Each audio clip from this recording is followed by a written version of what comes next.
And now it's time for this week's interview. And joining me, former British ambassador, now working at the crossroads of the geopolitics and business. He's the CEO of the Free Speech Union International and brings deep insight into diplomacy, freedom of expression and global political trends. It's, of course, John Benjamin.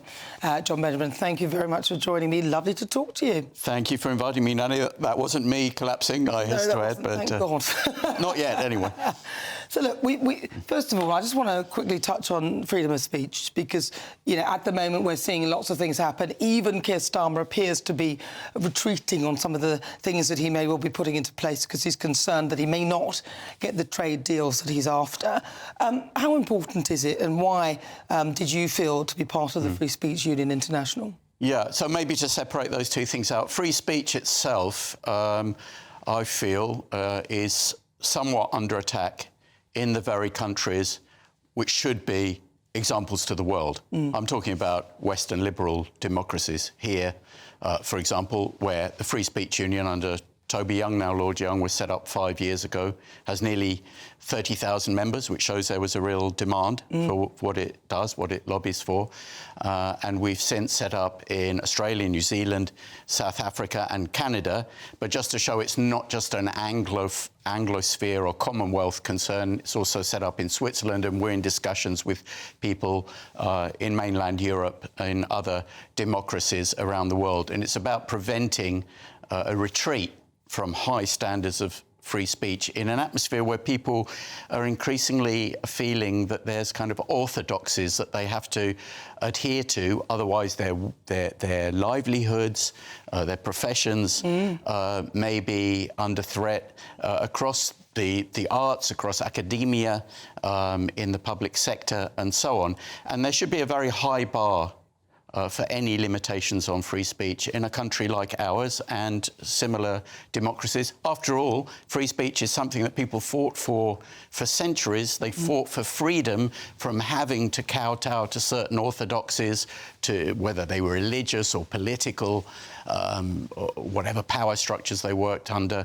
And the right to express yourself freely is really fundamental to most other rights in a free society. I mean, totally. And that's a great thing. That's why, obviously, GB News is here as well to provide a platform for more voices and lots of different angles on different subjects. But I also noticed that you're international.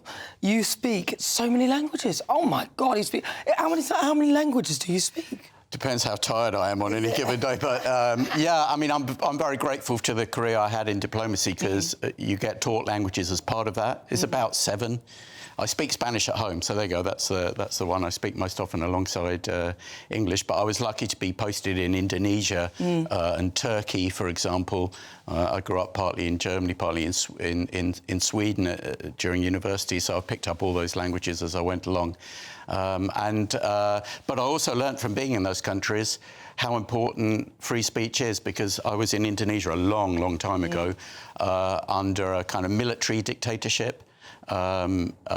Which some people would say is of the far right, but free speech was very limited. As a university student, I spent some time in East Germany, of the far left, obviously a communist country, but countries where there was no free speech and you could get in very serious trouble and lose your liberty for long periods simply for criticising the rulers or the ruling ideology.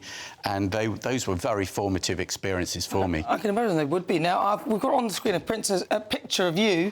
I think that must be you behind there. That's me looking for there, with Princess Diana. Yeah. And you worked with Princess Diana. Well, not really. I was interpreter for her in Indonesia, so that's where the language came in.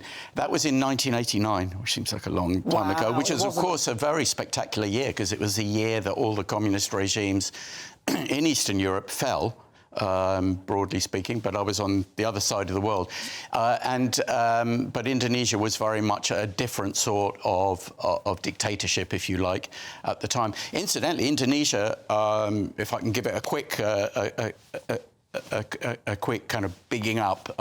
It's remarkable how little we ever hear of it. It's it's the fourth biggest population on the planet. It's true. 1 in every 28 people on the planet is Indonesian.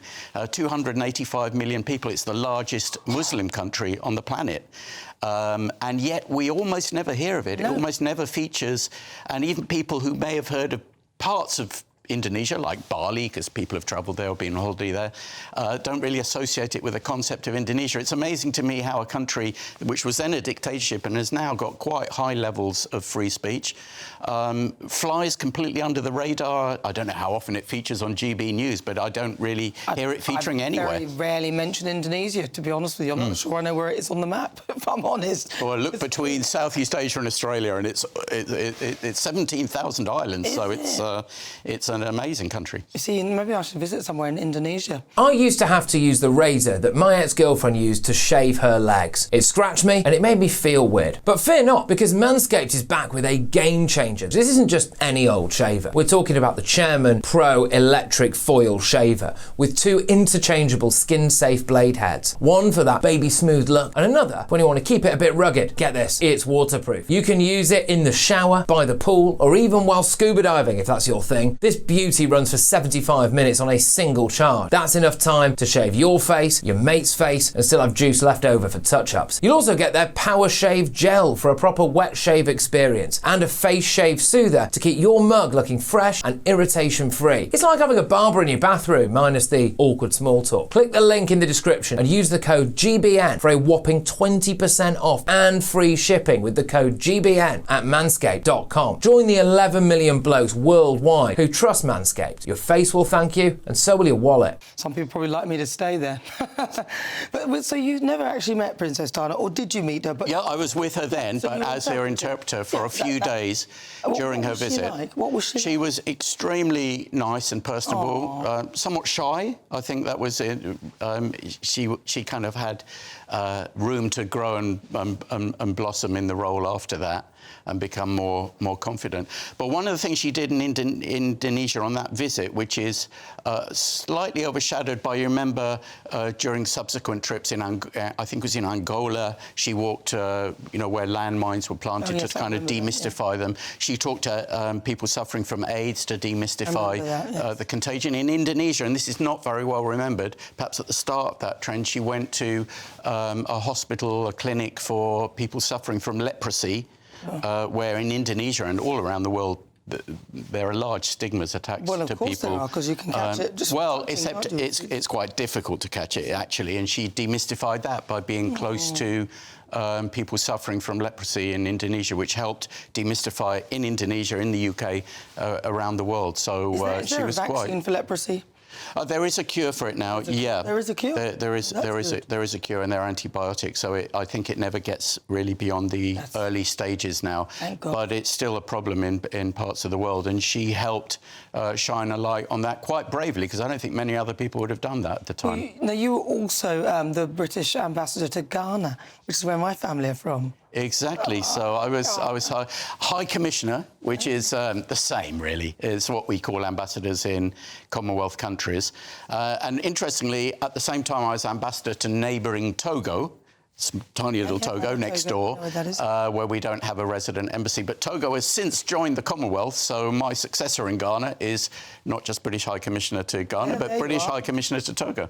That's with the current president, who was the former president and has just come back again, John Dramani Mahama. I met Kofi Annan there, who is one of the most impressive people I've ever met in my life, and of course a former UN Secretary General.